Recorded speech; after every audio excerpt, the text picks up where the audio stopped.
sure you're really front-footed on these things, because it will affect everyone's livelihood, and the stress is coming. You're just kicking it down the road. So look, don't bury your head in the sand. It's no good having 50% order value increase, but you've got to do it in the same amount of time. Then the QS or the project manager is going to get the contract out the door, and then... Hi, I'm Dan, and welcome back to QS Knowledge. Today, we're going to discuss items within a construction contract that can put some real stress on your business.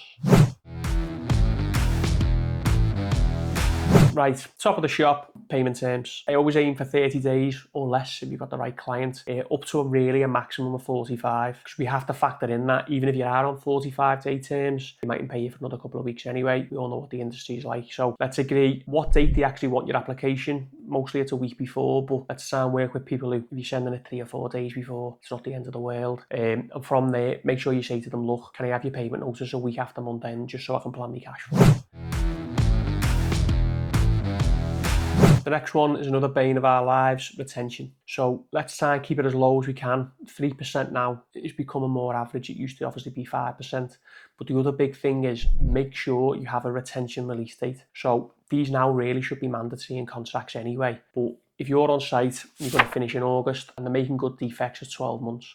So you should get that the following August. What the clients will now do is put 6 months on top of that. So that'll take you to about February. So you want the retention release date to be no later than the 28th of February, 18 months from when you're meant to finish. What happens is you don't finish on time, the project goes back 6 months. Nothing to do with yourselves. It's just how these projects work. Just make sure there's a retention release date. So even if you're waiting 18 months instead of 12, at least you know there's a long stop date, and that's when you're getting your money.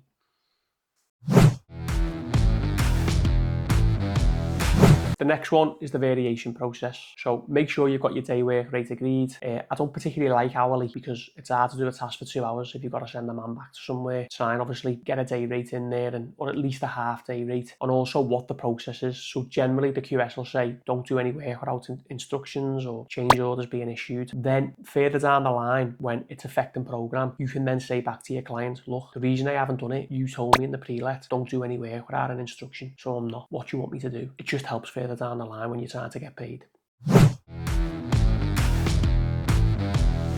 The next one is program. If they want you to start in 4 weeks, but the materials are going to take you 6 to get hold of, it's a non-starter. So let's have them sort of difficult conversations now. Make sure there's an item in there for any long leading items. Make sure the durations are achievable. If they're under pressure and they're trying to get you to sign up to unrealistic terms, it's better to just get it out in the open now. 9 times out of 10, people will listen, and you can get what sort of program you want in your order. If you can't achieve it, you don't really want to be working for these clients anyway, because it's just going to come on top further down the line. So we're only really kicking the can. Again, if there's any provisional sum items within your bill, make sure there's an allowance for this within the program, because they always get missed, but some provisional sum items can be huge. So again, keep this in mind. And then the last one, if there is variations being instructed, make sure you're putting an allowance in there for an extension of time if it's going to kick the program out. It's no good having 50% order value increase, but you've got to do it in the same amount of time. It's just going to apply too much pressure. So it's a very basic thing, but when you're sending costs, make sure you let people know how much more time it's going to be as well.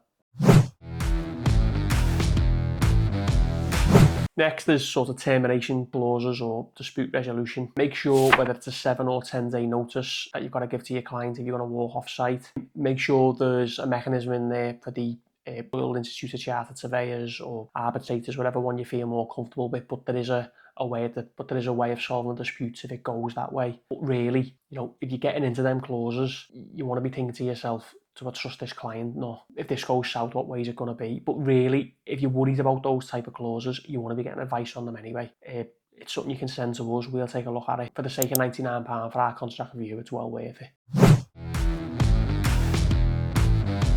Insurance. So on insurance, generally, you'll have 10 and 5 EL and PL, employer's liability and public liability. Remember, generally, most subbies don't have contractors or risk, and they don't have PL, professional indemnity for design. Make sure they're not being left in by accident, because they're there on the template of the pre-let meeting. It's generally just employers and public liability that you'll carry. Don't think you've got contractors or risk, because most subbies don't. Most product policies now will cover you for pollution and contamination. Just check that with your broker, but a lot of them are now included within the product's liability of the public liability section. Now I want to talk about items that aren't in the contract but actually do affect your business, your cash flow, your profitability. things that we really have to consider before we take on a project. The first thing you've got to ask yourself is, can you actually deliver this project? Have you got the resources, geographically? Have you got labour in that area? Have you got the money to do it? There's a lot of things you've got to ask yourself, because if all of a sudden it comes on top with your ability to deliver your falling behind program, then the QS or the project manager is going to get the contract out the door, and then clauses you thought nothing of now become huge, and it can really start to affect your business, especially if the value is quite big. So we really got to ask ourselves in the first instance, can we deliver this project? I need the money to fund the overhead. It's really, can we actually deliver it? The next question you need to ask yourself is, have you got the cash flow to deliver this project? Can you pay the labour up front? Can you buy the materials? What do you actually need cash flow wise to deliver the project? If you can look at this before you go into a pre-let, you might be able to sit down with your client and say, look, I can deliver this project, but I'm going to need 14-day payment terms or twice monthly valuations, whatever it may be, in order to alleviate the stress that will be coming down the line if you can't cash flow the project. And all of a sudden, again, the contract comes out the door and it starts to get weaponized because you're behind on program. Let's not have any excuse to have to pull the contract out the drawer. Let's do what we say we're going to do and deliver a project in line with the order. The next one is, are you actually working for the right client? And further to that, the right team. So if you walk onto the project and the QS or the PM's freelance, you've only been there a couple of months, or it's a high turnover of staff and the main people on the project have been with the company for less than 3 months, that's a big red flag. Nowadays you can check LinkedIn, are these people prone to moving around? They don't do more than 6 months at a business. Do your research, because ultimately you're essentially lending these people money. That's what it is in our industry. We're giving all of our money up front for labour and materials to get paid 45 days later. You've got to look at it like, are these people going to pay me? Are they still going to be there in a few months? Because if there's no one there to process the payment notice, you're not getting paid. Make sure you're looking at not just vetting the client, but also vetting the project team to give you an idea of what's going on. If you feel like this is a red flag, someone further up the chain, be it a commercial manager or a contracts manager, so then there's going to be some sort of continuity during the lifespan of the project, because you could be on site 3, 6, 12 months. So do your research and make sure you're considering this. The next one's risk and reward. Are you taking on this job because you're tight on work and you need to keep the lads going, or have you put in a daft price and you've won it? Normally, when things are too good to be true, obviously there's a reason for that. So let's make sure that we're double checking everything in the tender. If you feel like it's profitable, is this because the client's actually going to deliver this project? What's the track history themselves? Away from that, if it's low margin, you've priced it 12 months ago, you've now actually looked at it, things have gone up, things have moved. Do you really need the project? It's going to stretch you out when actually you're in a good position at the moment. Make sure you're evaluating the project. Letting someone down and saying, look, we priced that 12 months ago. It's a difficult conversation, but it could save you months worth of hassle and stress. Right, so the last one is use your local network. So if you're going to a job and you're seeing subbies on there that you work with in the past and they're not great, and they're a key member of that supply chain, they're doing the M&A or the dry line, and again, there's freelancers on there, get a feel for the job. We've all had it where our start date's gone back 3 months. It's not unusual in this industry. At that stage, even if you've signed a contract, it's worth looking, can you get out of it, even if it costs you a few quid to do it? Because if you're looking around and you think, actually, the goalposts have moved here, this is not what I signed up for a few months ago, the QS has already left, or, subbies, again, speak to your network. Is everyone getting paid? Is the client getting paid? Check their accounts on company's house, do another credit check.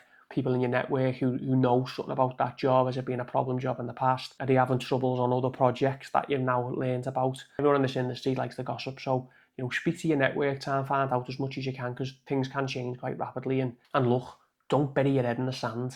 This is your livelihood, it's your business. It's not something that you can just go, oh, it'll be all right, oh, it'll work out. Chances are it won't. So make sure you're really front-footed on these things, because it will affect everyone's livelihood, and the stress is coming. You're just kicking it down the road. So really watch this video again, go back through all the points, really put your effort into finding good clients with good teams, with low turnover staffs who are going to look after you. You're always going to have enough problems on the job without them coming up externally. So really consider what you're doing. Don't be afraid to walk away, and get to a position where you can pick and choose the jobs you're taking on with the right people.